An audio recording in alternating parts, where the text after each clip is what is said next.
Builds. Guys, welcome to the in-house adventures here in Taste the Bacon, where players fight to see who has the most bacon, the saltiest bacon, and of course the most moist bacon.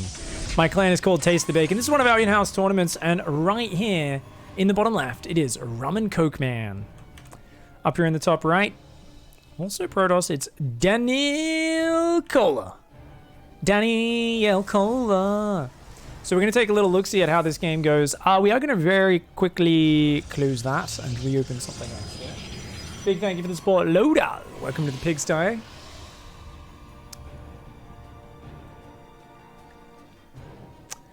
I've only watched Boom stream when Boom had the filter on, and I got creeped out. Like, I was like, what am I looking at? I'm scared.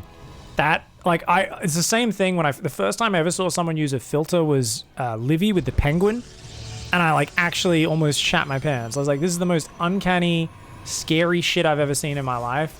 It's always the eyes. The eyes just look weird and creepy. Like, this kind of looks like it's alive, but it's not. And yeah, Boom has an anime filter thing that turns them into an anime character. And same thing, I was like, whoa! But it's kind of cool to see. Yeah, the eyes always end up twitching. It's a weird thing. It's a weird thing. Anyway, we're going to cast those games soon. For now, this is the in-house tournament. Let's double check. So this game is low diamonds. I believe this was Diamond 3 versus Diamond 3 is what both these players played. And just scrolling up. So apparently Danilcola is newer to the clan than RumNCoke, who's been in the clan for a couple of years. But has kind of always hung around Diamond 3 and just enjoyed having fun at that level and playing at that level, which I always love. Makes me so happy when people just chill at the same. Everyone's like, oh, I stopped improving. This game has lost all meaning for me. I'm like, why? You gotta fucking embrace the memes a little bit more, mate. Like, you know, just have some fun. Have some fun, man. Like, how many weekend football players or tennis players, I haven't gone up a ranking this season. I'm so fucking tilted. This game has no meaning, you know? I think we've got to embrace StarCraft and learn to enjoy it as more of a hobby rather than something that needs to be an absolutely constant battle for self-improvement. Because I think even just learning a new build order, trying a new style, basically just playing styles that you find fun, there is inherent learning and improvement within that without you necessarily going up the ladder, right? Sometimes you even go down the ladder to actually have more fun. Speaking of fun, that's a proxy Stargate that is literally right next to the base, which makes me think maybe Void Ray, because it's so close, or maybe even, I mean, you wouldn't say Tempest in PvP, I don't think, but we'll see exactly how it goes. So basically, RumNCola is considered the better player as the favorite, topped the group before this, while Danilcola got second in their group. RumNCoke Man did drop a map in that match, and I won't tell who wins in this replay. Thank you very much, Bullia, for that. So this is the quarterfinals of the low diamond tournament, guys. Apparently, it's an action-packed ones. We don't cast all the tournaments within the clan. Oh, it is a Chad. Oh, fudge yes. 4 Stalkers, a Chad. This is a dirty build. Meanwhile, not a lot of scouting on the other side of the map. Oh, man. And that fake second pylon, I don't think Danil realizes at all. He's building a lot of Stalkers and making Blink. So, I mean, Blink is good tech against this. But just real worried about 4 Stalkers and a Void Ray running in and just dying. Oh, goes for a bit of a checky check. Get out of there. Run. I mean, you got more units right now, but that Chad's about to join the field. The advantage is not going to last long. Oh, run. Oh, the Void Ray takes a lot of damage. Oh my god, a Stalker for a Void Ray, well worth it. Is going to lose a Sentry now as well, so that of course does equalize the trade a little bit, but I mean the Void Rays are really the linchpin of this build order. They're going to be so important. Third gateway, thinking about going down. He's going to build shield batteries and 2 gateways in the main. That might be a bit too much of an investment, because that means you're delaying your Stalker warp-ins right now. If RumNCoke Man dives in, I think Danil's dead. Those 2 Stalkers start, but that means that the next round of warp-ins is being delayed. There's only 1 Stalker at the front, 3 on the high ground. Okay, obviously wants to defend the main from the Void Rays, but I guess this is the right call. I just wish the shield batteries were here. So they kind of cover the edge, but they kind of cover these gateways, which are actually the more important investment right now. If the Nexus goes down, you will be okay, but if you lose your gateways, that's where you're in trouble. You're up against 3-gate Void Ray. The second Chad is on the way right now. Of course, this Void Ray provides high ground vision, and it does have that Pismatic alignment ready. Once its friend joins and they create the alpha of Chads, that's where their power grows. 5th and 6th Stalker have now warped in. Blink's almost done.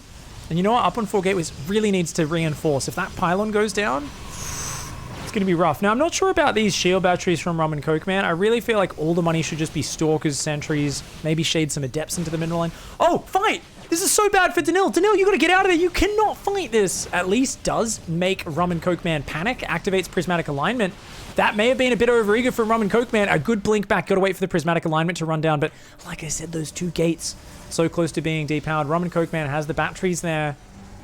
Oh my god, what is it? Adepts joining in. I mean, if they shade in behind while the fight's happening and start slaughtering the probes, it'll be big. But a DT Shrine, ooh, when behind Dark Shrine, not just that. When your opponent's gone Stargate, they're not going to have easy detection. It's a good choice. The one Stalker there, a little bit of a bait. And with the blink, suddenly it becomes scary for RumNCoke man. Oh, the Void Rays! RumNCoke man, no, not like this, the Void Rays. Oh my god, they just got destroyed. And remember, there is blink here. Good blink backs. The shield battery is doing work right now. Now that the adepts are gone, RumNCoke man trying to run back down, but that's a lot of blink stalkers. They should be able to chase this down. Chase it down. Go kill them all.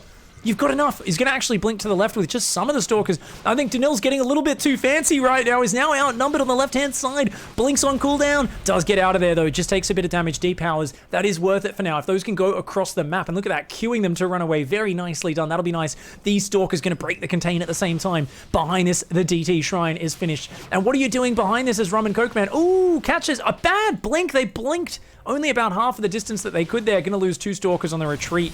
Ooh, actually, maybe only one. So close. Okay, there we go. Another blink.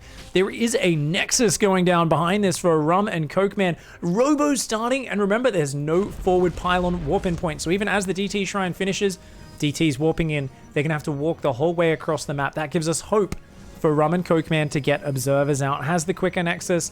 Is up at 11 stalkers versus 11 and 2 DTs. The army's way better. I really feel if Danil just goes for Archon, Blink Stalker, and just attacks, I don't imagine you can defend that. I mean, the Blink alone gives you so much micro ability. Send your Stalkers in first, start Blink microing, and then bring those Archons in just after the battle starts. And I think you're going to overwhelm your opponent, but taking some time to clear up these gateways. Hasn't built a Nexus just yet. DTs are now going across the map. Where's the other DTs? Oh, it was Zealots they warped in, not DTs. Okay. All right. Is the Observer on the way? Oh my god, building an Immortal first. Oh my god, those DTs took so long to run across the map. I was like, oh, they won't get there if it's Observer first, but there isn't even an Observer started. Oh no, RumNCoke man. Oh no, he's worried about the Blink Stalkers. Twilight also leads into Dark Shrine though. Danil's running in. Oh, they've seen it. They've seen it. They've seen it. Starts an Observer, sees the blur. Good awareness. Hold position on the ramp, maybe? No, is pulling back, is pulling back, is worried about these DTs. They're going to try and depower it. I don't think that other pylon is powering it. Actually, I think it might just barely be. It is. The Observer comes out. The DTs will go down. They get a few swipes. And they do end up falling there. Danil going home. Has a Nexus of their own as well. And there's no high ground vision. So remember, no sentry. If there was a sentry, Danil could have done a hallucination, jumped in the main there, and done some huge damage, but unfortunately unable to get that done, and damn. Hot diddly damn. Did the stream crash? I don't think so, guys. Did it? I have 0 dropped frames. Did we have a moment there? Did something happen? Twitch? So apparently Twitch fucked up, guys. Apparently Twitch fucked up. You all dropped. Some people dropped out. No, it didn't. No, it's fine. Okay, just someone having an individual issue then. I think another DT just ran in. Didn't get any more probes though. What do we got? DT on the tower. Very quick third Nexus. Oh my god, you YOLO Lord Danil. Danil is going charge, Robo, up to 6 gates. So many Blink Stalkers. I'd love to see those Stalkers be aggressive. You know, wait for your opponent to move out and then just dive in and do big damage, that sort of stuff. RumNCoke is scouting here. Sees most of everything that's happening. Hasn't seen the third base though. And seeing a lot of gateways might be worried. Danil not shutting down the Phoenix at all. Oh no. Doesn't know about the third. RumNCoke's ahead economically, but sees all those gateways and goes, oh shit, I gotta make gateways, I gotta panic, dude, I gotta panic. Still hasn't repowered the gateways at the front. Oh no. Is making more gates, but is paused on the probe production a little bit here. And that gap is going to close because Danil's being greedy. I wouldn't be surprised if Danil never takes these gases, just saturates this mineral line and goes for one of these mass zealot styles. Notice there's no forge. I'm thinking mass, unupgraded chargelet, maybe an Archon or two since we do see a Templar Archives. Actually, sorry, that's RumNCoke's Templar Archives. Pink versus purple. Fuck you guys. Choose better colors. Mirror matchup, pink versus purple? Why? It's fine. We are actually going to see the Robo base, so he's going to be into Blink Disruptor, despite charge being done. So, not a bad style with how many Stalkers you've got out. But he's going to focus on saturating... Actually, Danil's paused probing. This third Nexus, a bit of a... This is like a third nipple, you know? It has no function. It doesn't really do anything right now. It's just... Why is that there? You know, you get randy with someone, you take your shirt off, they're like, what's that? You're like, it's third nipple. They're like, oh. So if you like get pregnant and then like have a kid, like does it lactate? No, it's non-functioning. You're like, so does it even count as a nipple? Does a nipple need to lactate to be a nipple? Can men nipples lactate? These are the questions that pass through my mind on a daily basis. Thankfully, we do see 3 probes starting up at a time. Now, finally, here. Disruptors. Zealots warping in. Double Forge. Both of these players kind of afraid to push into the other and giving each other a little bit of space. It's this weird holding pattern where I feel like they're both trying to play entirely reflexively. Look at how much map control there is.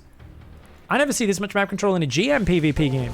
Normally at GM and pro level especially, they scout through attacking and harassing, and they have preset timing attacks a lot more. They're geared towards... RumNCoke is doing that a bit more, right? 38 probes, +1, Prism, lots of Immortals, Zealots, Archons.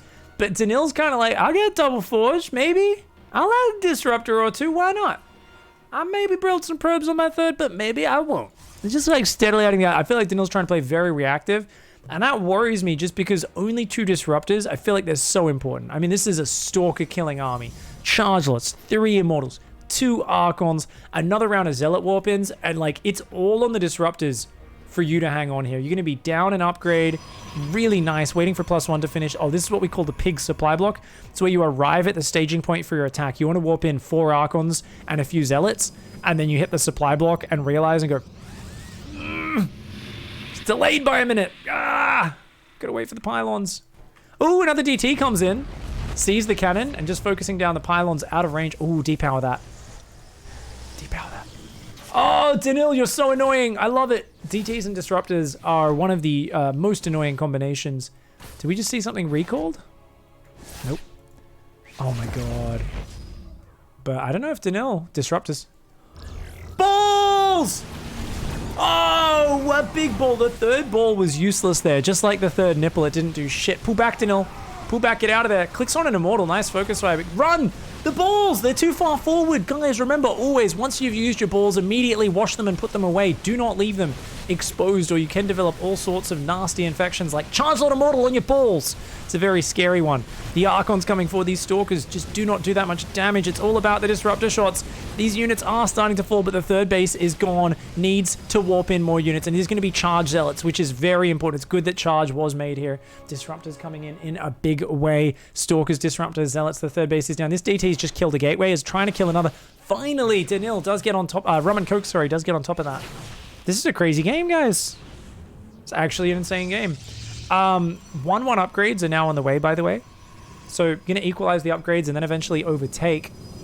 More Archons making on the front. Still hasn't saturated this natural. So, Danil is going to be very starved for money, but lots of Zealots and Disruptors. And I tell you guys, great composition. Zealots, one of the cheapest, best raw damage units when your opponent jumps on you. And Disruptors, one of the best units at keeping your opponent at arm's length. Can you avoid the friendly fire, though? That is the big question for Danil. Oh, no! Pulls the ball back, but it's so busy microing that. That's like 6 Zealots versus an entire army. Pull the Zealots back! Balls first, balls first. Everybody knows you gotta go balls first. Oh my god, that's a big ball. That one, once again, the third ball seems to always be the useless ball. Pull back! They're so exposed. They're so exposed. One more ball comes off cooldown. Oh my god, another big ball. That Immortal goes down. These Disruptors are mighty exposed. This fight is so close right now. Remember, RumNCoke does have an Observer. DTs will not cut it. Another ball goes forward. Oh, gets like 6 Zealots. Nicely done. Another big disruptor shot as well. They're trying to get out of there. The Archon slowly chasing them down. Another Archon does fall. Zealots warping in. And this is, oh, but they're going to get in the mineral line. More Zealots coming in. The Archon cleans up the Zealots. The disruptors finally get surrounded and sliced open. I mean, it's a terrible fate. These 2 Zealots were holding a choke point there, but oh no, they got targeted onto the Archon. Probes being forced in the line. This game is still so close, but RumNCoke killing all these workers, that's the big damage. RumNCoke's natural is still mining. This base now just about empty, and RumNCoke barely crashes through. Takes some big balls to the face, but I think we really needed to see Danil spread the balls a little bit more. I always talk about how you've got a man spread. Get one disruptor out front to engage initially, but then have the other disruptors already staggered. Do a bit more manual control of those disruptors and get your Zealots behind. Wait for them to try and be chasing your disruptors down. Only then engage with the Zealots kind of as they get towards your disruptors. That way it gives you maximum chances to have uninhibited shoot a disruptor, pull back, shoot a disruptor, pull back, shoot a disruptor. Okay, they're really chasing me down. Now my Zealots engage. And that way you're going to get a lot more shots off. You're going to be able to coordinate your army a lot more. Nonetheless, a sick game there. GG, well played, guys. Not bad for a Diamond 3 PvP, right? Not friggin' bad. That was actually a very exciting game.